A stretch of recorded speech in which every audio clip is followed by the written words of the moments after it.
नमस्कार।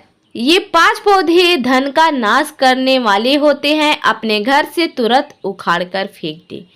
श्री कृष्ण वास्तुशास्त्र के भी महान ज्ञाता थे। समय समय पर उन्होंने धर्मराज युधिष्ठिर को वास्तु शास्त्र के ज्ञान दिए।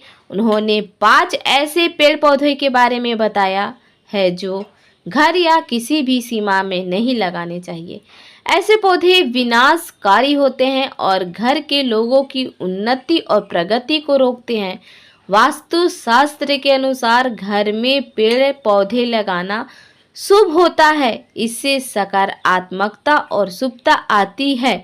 लेकिन कुछ ऐसे पौधे हैं जो वास्तु के अनुसार घर में या घर की सीमा में नहीं लगाए जाने चाहिए।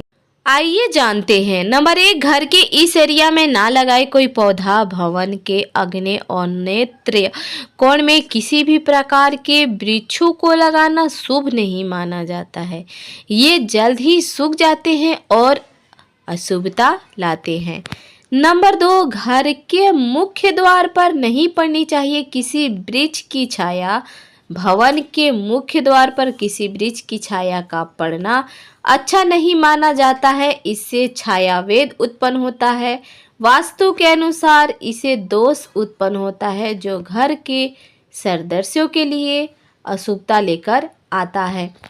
नंबर 3, इस पौधे को लगाने से होती है धन में वृद्धि।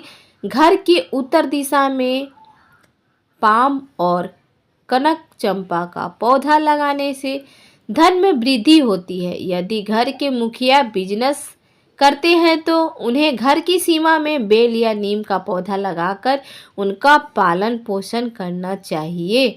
इससे व्यापार में अधिक लाभ मिलता है।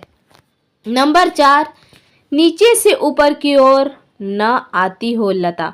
घर के मुख्य द्वार को मनी प्लांट या अन्य सुंदर लताओं, फूलों और पौधों से सजाया शुभ होता है। लता यदि नीचे से ऊपर की ओर आती हो तो शुभता लाती है, वही ऊपर से नीचे की ओर आए तो आधाग्नि होती है जो अशुभता लेकर आती है। इसलिए इस बात का विशेष ध्यान रखें।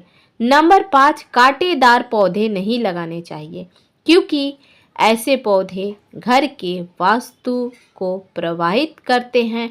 घर के छोटे बच्चे के लिए ये बहुत ही नुकसानदायक होते हैं। नंबर 6, केले का पौधा। घर पर केले का पौधा लगाना अत्यंत शुभ माना जाता है। इसे जीवन में खुशहाली और सकारात्मकता लाती है, लेकिन इसे घर के पीछे लगाना चाहिए। यदि घर के सामने लगाना हो तो इसे तुलसी के पौधे के पास लगाना चाहिए। ऐसा इसलिए क्योंकि केले के पेड़ में भगवान विष्णु जबकि तुलसी में देवी माँ लक्ष्मी का वास माना जाता है। नंबर 7, दूध निकलने वाले पौधे घर में ना लगाएं। ऐसे पौधे जिसके पत्ते फूलों को काटने या तोड़ने पर दूध निकलता हो, ऐसे पौधे को घर पर नहीं लगाना चाहिए। यह घर में रहने वालों के स्वास्थ्य के लिए यह अच्छा नहीं होता है। धार्मिक दृष्टिकोण से ऐसे पौधे लगाने से घर की सुख समृद्धि चली जाती है और नकारात्मकता आती है।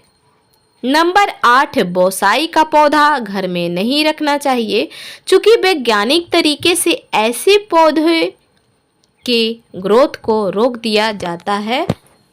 इसलिए ऐसे पौधे घर पर रखने से घर में रहने वाले के ग्रोथ रोक देते हैं, सकारात्मकता रुक जाती है, आर्थिक विकास रुक जाती है। नंबर 9, सूखे या मुरझाए हुए पौधे तुरंत उखाड़ फेंके। घर में कभी भी सूखे या मुरझाए हुए पौधे नहीं लगाने चाहिए। ऐसा वास्तु के अनुसार अशुभ माना जाता है। इतना ही नहीं, यदि आप ऐसे पौधों को देखते हैं तो उससे आपके स्वास्थ्य में भी परिवर्तन होने लगता है। इसलिए इस तरह के पौधे तुरंत घर से हटा देने चाहिए। खासकर तुलसी का सूखा हुआ पौधा कभी भी रखना नहीं चाहिए, क्योंकि ऐसा पौधा दुर्भाग्य लेकर आता है। नंबर 10, बबूल का पेड़ घर पर कभी भी नहीं लगाना चाहिए। बबूल का पौधा घर पर कभी भी नहीं लगाना चाहिए। यह कांटेदार होता है और घर के परिवार वालों की सेहत और सकारात्मकता को रोक देता है। नंबर 11, केस्टर का पौधा भी घर पर बिल्कुल नहीं लगाना चाहिए। इस पौधे का बीज बहुत ही विषैला होता है, जो किसी का भी जान ले सकता है। इसे घर के आसपास भी ना लगाने की सलाह दी जाती है। नंबर 12, पपीते का पेड़ नहीं लगाना चाहिए। घर में कभी भी पपीते का पेड़ नहीं लगाना चाहिए। इससे बहुत अशुभ माना जाता है। यदि यह खुद से उग जाए तो फल आने के बाद इसे तुरंत उखाड़ कर फेंक देना चाहिए। नंबर 13, बेर के पेड़ घर पर नहीं लगाने चाहिए। इससे घर और वहां रहने वाले लोगों के जीवन में नकारात्मकता आती है। बेर का पेड़ घर पर हो तो आर्थिक समस्या होने के साथ ही धन की हानि भी होने लगती है, इसलिए इसे नहीं लगाना चाहिए। नंबर 14, पीपल, नीम, वट वृक्ष। यदि पीपल का वृक्ष भवन के पूर्व दिशा में हो तो इसे अशुभ माना जाता है। इससे घर में निर्धनता आ सकती है। वट का वृक्ष घर के पश्चिम दिशा में हो तो घर में शोक का काल बना रहता है। किसी भी मृत वृक्ष की छाया घर पर पड़ती है तो यह मृत सूचक होता है। ऐसे पौधों को तुरंत उखाड़ देना चाहिए। दोस्तों, यहाँ दी गई जानकारी ज्योतिष मान्यताओं पर आधारित है तथा केवल सूचना के लिए दी जा रही है। राधिका रियल वॉइस 94 इसकी पुष्टि नहीं करती है। किसी भी उपाय को करने से पहले संबंधित विषय के एक्सपर्ट से सलाह अवश्य लें। दोस्तों, आज की हमारी वीडियो कैसी लगी कमेंट में हर हर महादेव अवश्य लिखिए। यदि आपको हमारी वीडियो पसंद आती है तो चैनल को लाइक, कमेंट, शेयर, सब्सक्राइब करना ना भूलें। धन्यवाद।